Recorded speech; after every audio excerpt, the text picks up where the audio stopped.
का स्वागत है। मैं हूं आपके साथ अनन्या चतुर्वेदी और आज हम आपको मिलवाने वाले हैं कुछ ऐसी शख्सियतों से जो कि अपने जीवन में कुछ नहीं बल्कि बहुत कुछ देख कर बैठे हैं। जी हाँ, हमारे साथ आज मिस्टर एचएल जोशी जी मौजूद है स्टूडियो में, साथ ही उनकी बेटी डॉक्टर मेधावी चौरे हमारे साथ मौजूद है। बहुत स्वागत है आप दोनों का पलटो कार्यक्रम में। नमस्ते। तो पहली डॉक्टर मेधावी आपसे शुरुआत करते हैं जी। आज इस खास कार्यक्रम में क्या कुछ खास आपकी तरफ से रहने वाला है?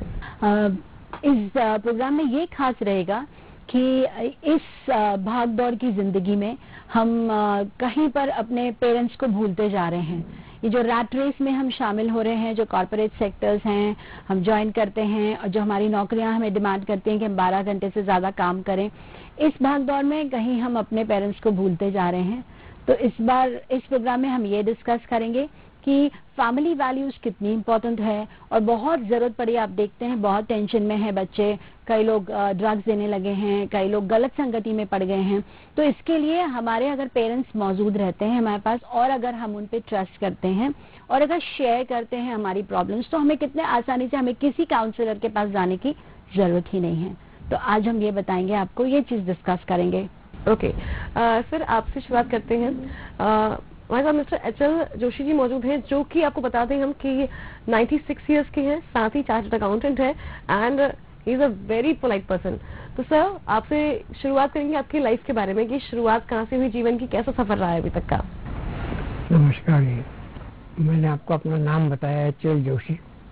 फुल नेम है हरिशंकर लक्ष्मी नारायण जोशी। मेरे पिताजी तिवारी के रहने वाले थे, छोटा सा विलेज मध्य प्रदेश में। वहाँ से खेती बाड़ी थी, वो लैंडलॉर्ड थे। मेरी पढ़ने की एम्बिशन इतनी ज़्यादा थी, मैं हमेशा बचपन से चाहता था कि ये बड़े आदमी आते हैं, ये वकील आते हैं, ये बड़े बड़े जजेस आते हैं, कैसे पढ़ के इतने बड़े हो जाते हैं। हमारे यहाँ तो कोई चौथी क्लास से ज़्यादा ही नहीं पढ़ता। उस एम्बिशन को पूरा करने के लिए मैंने एक हमारे टीचर से मिला, एक हमारे ब्रदर बॉम्बे में है सर्विस करते, उनसे मिला, हमारे एक प्रोफेसर थे उनसे मिला। उनसे सबसे मुझे ये प्राप्त हुआ कि तुम्हारे अंदर अगर ये इच्छा है और सच्ची लगन है तो तुम अवश्य ऊंचे स्थान पर पहुंचोगे। धीरे धीरे धीरे धीरे ऐसे अवसर आते गए कि मुझे वरना प्राइमरी के बाद मिडिल में टाइम मिला, मिडिल के बाद हाई स्कूल में, और बीकॉम पास करने के बाद तो मुझे कलकत्ता के अच्छे अच्छे स्टूडेंट्स, अच्छे प्रोफेसरों से डिस्कशन करने में पता लगा कि इससे भी ऊंची कोई पढ़ाई है। इंडिया की सबसे बड़ी डिग्री कौन सी है? CA, chartered accountant. वहाँ तक पहुँचना बहुत कठिन होता है और इसका सिर्फ एक ही सेंटर है, बॉम्बे। मैंने कहा कभी बॉम्बे पहुँचे कैसे, तो हम अपने घर वालों से डिस्कशन किया, किसी तरह से उनको मना करके हम गए वहाँ। हमारी नानी थी, मदर्स मदर।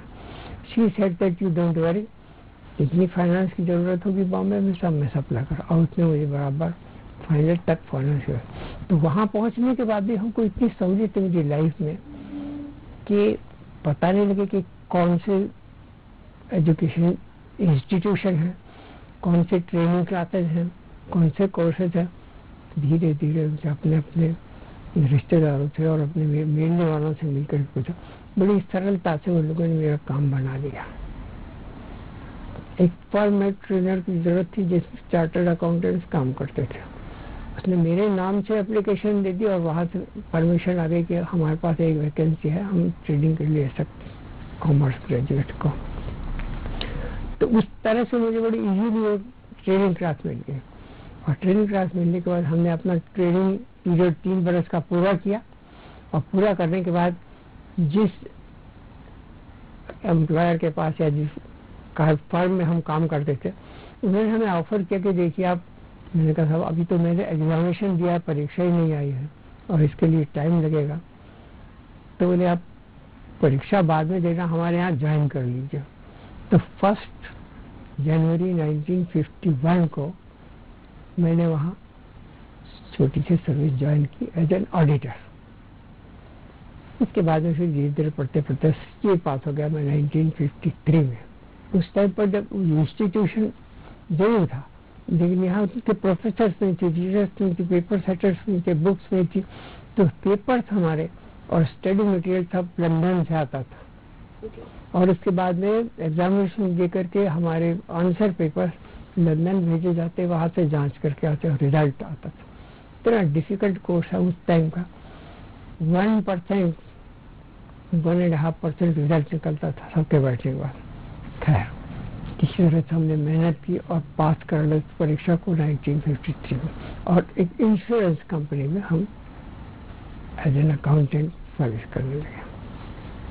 वहाँ कई लोगों ने हमें हेल्प किया और हम धीरे धीरे बढ़ते बढ़ते उसके बाद में 1956 में लाइफ इंश्योरेंस कॉर्पोरेशन आया, जहाँ सब इंश्योरेंस कंपनी नेशनलाइज है, उसने हमको और हायर पोस्ट। मैं चाहता था किसी दूसरी कंपनी में जाने का या इंडिपेंडेंट प्रैक्टिस करने का, लेकिन वहाँ के टॉप मोस्ट डायरेक्टर ने कहा मिस्टर जोशी आप जाइए मत, हम लोग को इंस्टीट्यूशन इतना बढ़ने वाला है, don't leave your own house to be occupied by others. अपना घर मत छोड़ो, इसके साथ दूसरे लोग आएंगे बड़े बड़े, और तुम तब तक तो बहुत हाई पोस्ट तक पहुंच जाओ। इसलिए मैंने उसको छोड़ा नहीं, और वहां से ले करके इतने मेरे ट्रेन मिला, ट्रांसफर मिला, प्रमोशंस मिले कि मैं पहला पोस्टिंग मेरा बॉम्बे में हुआ, फिर मेरा पोस्टिंग राजकोट में हुआ, तो राजकोट में गुजराती सीखी मैंने। वहाँ का काम बहुत अच्छा होने के बाद उन्होंने कहा जबलपुर का काम बहुत खराब है और लैंग्वेज वहाँ हिंदी चाहिए, तो हिंदी स्पीकिंग हो। वहाँ मैं जबलपुर गया, वहाँ का काम इम्प्रूव किया 3 बरस में। उस पर फिर उन्होंने प्रमोशन देकर के फिर भी बॉम्बे बोला कि अब हम एक नई जनरल इंश्योरेंस शुरू करना चाहते हैं, उसमें हमको आपके जैसे लोगों की आवश्यकता है, आप उसको ज्वाइन कर लिए। वो भी LIC का एक पार्ट है। मैंने उसको ज्वाइन कर लिया और ज्वाइन करने के बाद में फिर मेरी प्रोग्रेस एज ए 3 साल के बाद डिवीजनल मैनेजर हो गई जगह जगह। पहला पोस्टिंग मेरा 17 में हुआ था और उस टाइम पर ऐसी वो थी कि लोग पहचानते नहीं थे कि इंश्योरेंस क्या चीज़ होती, कैसे करना, कैसे जो। तो एक बार वहाँ हमारे डिवीजन का ही एक यशवंतराव चौहान नाम के मिनिस्टर थे, he was finance minister that time. हमारे LIC का, बैंक का, सबका इंचार्ज वो ही था। उसकी विजिट हुई वहाँ। मैंने अपने जो साथी थे उनसे कहा भाई ये उनसे कैसे मुलाकात हो सकती है? अरे साहब बोले मेरे कजिन ब्रदर है, उनका PA है, जैसे आएगा मैं आपसे मुलाकात करा दूंगा। इतना इजीली हो गया। उन्होंने भी हाँ कह दिया। हम गए जहाँ सर्किट हाउस में ठहरे थे, मैंने इतना खुश हुआ, बोले आप यहाँ पर आए, इतने सतारा के लोग कैसे रहते, आप इसको डेवलप करिए। सतारा के लिए बड़ी अच्छी बिल्डिंग हमें चाहिए, हम बहुत बड़ा ऑफिस बनाना चाहते हैं। मैंने कहा साहब आपने कह दिया, मैं इसका पालन करूँगा। जाने के पहले वहाँ आपके लिए फर्स्ट क्लास प्लॉट देखा। इतने खुश हुए वो देख करके। इनका सोचिए तुम्हारे सब यंग बॉय, और तो मेरी एज मुश्किल से 31-32 थी, कि तुम आज से इतना बड़ा एम्बिशन है, मेरे सामने आप प्रॉमिस करो कैसा करोगे इसको? उनका साहब आप फिक्र मत करिए, आपकी नेक्स्ट विजिट जब होगी तब फाउंडेशन स्टोर तैयार होगा, उसके बाद में तब तक मैं परचेज करूंगा। उस डील बड़ी डिफिकल्ट डील थी। वहाँ का एक डेविड मर्चेंट था, बहुत जमीन थी उसके पास, 5 साल से कोशिश कर रही थी LIC, उसको नहीं दे रहा था। मैंने वहाँ के लोगों से मिलकर, उससे मिल करके और यशवंतराव चौहान का वास्ता देकर के कहा कि देखो तुम्हारा कितना नाम होगा, तुम्हारी जमीन पर ही होगा कलेक्ट्रेट के सामने। वो जमीन खरीद ली। वो LIC स्तब्ध रह गया कि ये सबसे यंग चार्टर्ड अकाउंटेंट, सबसे पहला डिवीजन मैंने बनाया, achieved a lot.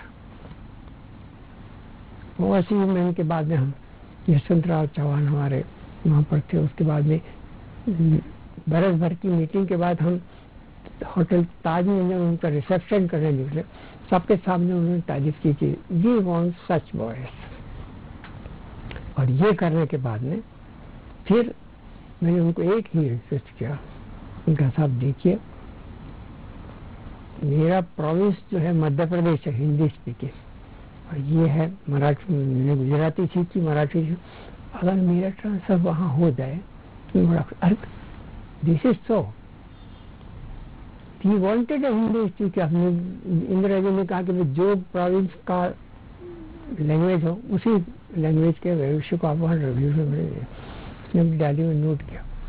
Next week मेरा ऑर्डर आ गया, मैं अपने गांव पहुंच गया। 2 साल के 3 साल के पहले ट्रांसफर नहीं था। इस तरह से सबसे बड़ा ऑफिसर LIC का मेरे से पहले खुश हुआ, तो सब LIC वाले दंग रह गए।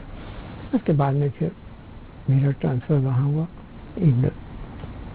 इंदौर का, जबलपुर का, और उसके बाद में फिर मैं वहाँ से पटना ट्रांसफर हुआ। वो सबसे डिफिकल्ट डिवीजन था, किसी के बस में नहीं आता था। तो इन 2 जगहों का जो एडमिनिस्ट्रेशन उन्होंने देखा कि बड़े से बड़े यूनियन लीडर्स, बड़े से बड़े पॉलिटिशियंस और बड़े सब इतना वहाँ ऊपर आंदोलन करते थे, कुछ काम नहीं होने पाता। मैंने सबके साथ बातचीत का एक इंसिडेंस आपको कहता हूँ। तो मैंने पहला लेक्चर उनको दिया तो मैंने बहुत तारीफ की कि भाई पटना और बिहार कितना अच्छा प्रदेश है। हम तो पूरे नहीं समझते, बड़े बड़े हमारे विद्वान लोग यहाँ पैदा हुए हैं और हिंदुस्तान में नहीं, हिंदुस्तान के बाहर भी धर्म फैला है। महात्मा गांधी का यहाँ वो था। जो पहले प्रेसिडेंट हमारे जो थे डॉक्टर राजेंद्र प्रसाद, वो आपकी बिहार के थे। पहला जो यूनियन लीडर यानी मजदूरों को उत्तर में करने वाला जयप्रकाश नारायण यहाँ के थे। कितना आदर था, हम तो इस नमन करते हैं आप, और सबको कहते हैं आपका रिप्रेजेंटेटिव इतना हो। बड़े खुश हो गए, सब बात नहीं करके बड़े आदमी मैदान में सब खुश हुए। हाँ आप, मैंने कहा एक ही चीज है, हमने एक बार सुना था कि गांधी मैदान में इसी जयप्रकाश नारायण को इसने इसके ऊपर उठाया, लोगों ने, यहाँ के लोगों ने जूते की माला पहनाई थी। तब तक जोशी साहब को तो सब मालूम है। बोले सर आपको कोई तकलीफ नहीं होगी, आप आराम से। हमने कहा बस हम यही चाहते हैं, हम आपको तकलीफ नहीं देंगे और आप हमको तकलीफ नहीं देंगे। इस प्रोविंस पर अपन आपका डिवीजन को ऊंचा बैठाएंगे। उस डिवीजन को ऊपर जाने के बाद मेरा प्रमोशन किया, डेप्यूटी जोनल मैनेजर, और मैं कानपुर गया। कानपुर के काम को मैं बहुत ऊपर लेकर के आया हूँ। वहाँ की अकाउंट्स का सब उन्होंने जब देखा कि इतने डिविजन में इससे सबसे अच्छा अकाउंट्स कर क्या है, उन्होंने कहा हम आपको एक पोस्ट और हायर दे करके सेक्रेटरी ऑडिट एंड इंस्पेक्शन बना देते हैं।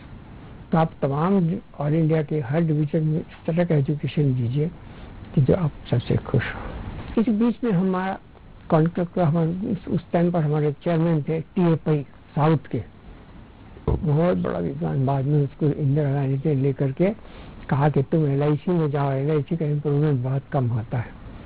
उनको LIC में भेजा। LIC में गया तो पहली मुलाकात मैंने उनसे की, सर आपका नाम सुना है, बहुत अच्छा इम्प्रूवमेंट।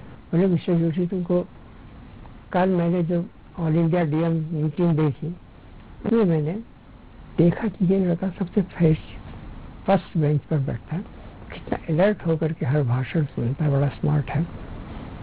ये काम का आदमी, इसको बुलाता हूँ। नेक्स्ट डे मुझे ऑर्डर आया कि आपको चेयरमैन साहब बुलाते हैं। उन्होंने मुझे समझाया पूरी स्कीम, किस तरह से बिजनेस को डेवलप करना, किस तरह से अकाउंटेंट्स और एडमिनिस्ट्रेशन को अरेंज करना है, और किस तरह से हमें आगे प्रोग्रेस करना है। We have to become an example to other institutions. मैंने उनके गाइडेंस के अनुसार बराबर काम किया और उन्होंने मुझे जिस पोस्ट पर भेजा था उसका नाम मैंने ऊंचा किया।